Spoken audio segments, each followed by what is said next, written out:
Hello guys, welcome to a brand new video. So today I'm going to be telling you guys how to create your very own gaming channel in 2016. So this will be quite an in-depth tutorial really, so if you do feel any need to at any point in the video pause it or rewind, go ahead and do so, because like I said, it is going to be quite a detailed tutorial. And yeah, because mostly one of the most common questions I get asked is like what's the best mic to use, or how do I make thumbnails, or what's the best editing software out there. So I decided I'd make a video covering all of that to help you guys out and show you guys what the best equipment and software is out there at the moment. So these are going to fall under 4 main topics, and they are game capture devices, microphones, webcams, and software. Now there are 2 types of gamers. There are PC gamers and console gamers. If you're a console gamer, then I suggest one of the 2 of these, either the Hauppauge or the Elgato. Now, the Elgato is a very good software. It's what I use personally to record, and it is just very good, very easy to use, and you get very, very good quality. Now, as you can see, there are 3 different models of Elgato. There is the Elgato HD60, the Elgato HD60 Pro, and just the normal Game Capture HD. I use the Game Capture HD just because I haven't upgraded for some reason to the Game Capture HD60, but the main difference between these 2 is that this one records in 60 FPS. Now that will make quite a big quality difference, so I definitely suggest going for this one. But if you don't have the money, or you just don't want to spend that much on a game capture device, then go for this. It still will be good quality, just not as good as this. Now you may be wondering what the difference is between the HD60 and the HD60 Pro. The only difference between these 2 is that the HD60 Pro is an internal capture device rather than an external one that the HD60 is. What that means is that the HD60 Pro literally goes into your computer. So if you don't know how to put the game capture device in your computer, or you don't know someone that knows how to do that, then I would recommend staying away from that, just because it can get a bit fiddly. But the positives to that is that you're not going to have any wires or anything that can go wrong really outside the device, outside your computer. Another big difference between the 2 is that this is there is no input delay. So as you can see, if I open up software here, it's going to screw up a bit because I'm recording with it, so there's going to be multiple windows that pop up. But as you can see, there is, so if I move my mouse across the screen like that, there is going to be a slight input delay, whereas if you're using HD60 Pro, that will not happen. It will literally be simultaneously with your gameplay. But as you can see, it is very easy to use software. You can live stream from this, you can record your game audio from this, you can even edit from this, which is very helpful. And overall, it's just a very, very good software if you're starting out, and is probably why it's the most popular one out there today. Another one that's also very good to use, I haven't used this one personally, but I've heard it's very good, is the Hauppauge HD PVR 2.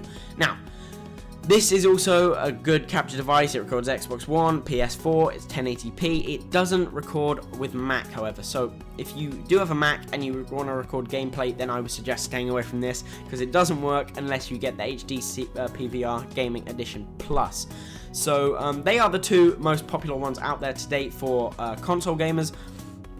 I would recommend personally the Game Capture HD by Elgato, just because it is just so easy to use, and it's just a very, very good game capture device. So moving on to PC gamers. Now there are 2 main ones that I would suggest anyway, and they are NVIDIA Shadowplay and Dxtory. I personally use Dxtory when I'm recording, so if I open up the window here, it is very good. Like, there's a lot of options that you can do. So this also records in 1080p, and you can go all the way up to 120 FPS. I record in 60 just because YouTube doesn't accept anything higher than 60 FPS. It is very, very good, and there's just different options here. So you've got your audio options, you've got your video options, and there's all different things that you can choose where your FPS show in the top right or top left corner. It's just a very, very easy to use and good software with lots and lots of features that you can change if you want. But if you just want to just start recording, then it's very easy. All you've got to do is click F12 and you're done. And the NVIDIA Shadowplay, I've heard this is also a very, very good software. I need to give this a try, because this gives you like really, really good quality with no charge whatsoever. It's completely free. So Dxtory, however, is, I think it's about £80 or whatever, but it is very, very good, like I said. However, Shadowplay is free, so if you do want to cut down the cost, then I suggest you go for Shadowplay as your alternative to Dxtory. I need to give this a try, like I said, so one of the 2, either of the 2 will do well for you. Now that you've got your gameplay out the way, you're probably going to need to record your audio if you're going to make some good commentaries. Now, the cheapest and best microphone for the money out there is the Blue Snowball. This is probably the main microphone that people use when they're starting out on YouTube. I think it costs about £40, so it's not bad, not extremely expensive, so I would definitely recommend going for this if you are just starting out. Personally, the one I use at the moment is the Blue Yeti. I guess this is just a step up from the Blue Snowball. It just is a bit more robust, and you can have some more features, like it's got the mute button here, you can change the volume here, and on the back there's some different settings that you can play around with, but there's barely any difference in actual audio quality. So if you're just worried about audio quality, then I would suggest getting the Blue Snowball. However, it isn't as robust and there isn't as many settings on it as the Blue Yeti. If you do want to move up to a bit more advanced and a bit more expensive audio, then I would suggest the Rode Podcaster. This is what all the bigger YouTubers use usually, and it's just also a very, very good microphone. This is, however, a dynamic microphone, which means pretty much that it only records audio that's very close to it. However, the Blue Yeti and the Blue Snowball are microphones that are called condenser microphones, which means it's gonna, if I stand on the other side of the room, it should still pick up my audio. But yeah, the Rode Podcaster is probably something I want to upgrade to in the future. The Rode Podcaster, however, is a very, very good microphone, and probably one of the best out there, to be honest. Moving on to your webcam. If you're going to use a face cam, then I would suggest getting this, the Logitech C920. This is probably the only webcam that I would suggest for actually recording your face. It is very, very good. It's not too expensive either. It's £45 at the moment, and it records full 1080p, which is very crisp, very good, and very easy to use. The software for the Logitech webcams is very good, and overall it's just a very, very good webcam. It does have a built-in microphone, but I wouldn't recommend using that. I would definitely still recommend getting either the Blue Yeti or the Blue Snowball over the inbuilt microphone, just for the fact that it's just going to be a lot more crisp, a lot nicer, and just better on the ears, really. So yeah, this is probably the best webcam out there at the moment, and would be the one I recommend. Moving on to software now.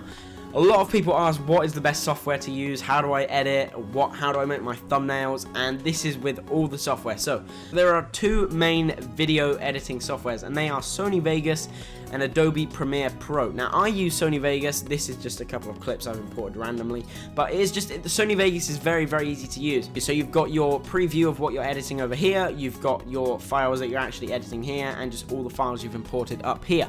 And there are all different things you can do, like transitions, video effects. It is a bit complicated at first, but it's very, very good. And if you want to render, then there's many different settings you can choose. So I've got, this is probably the best one I use at the moment, which is 60 FPS, 1080p with a bitrate of 28 million.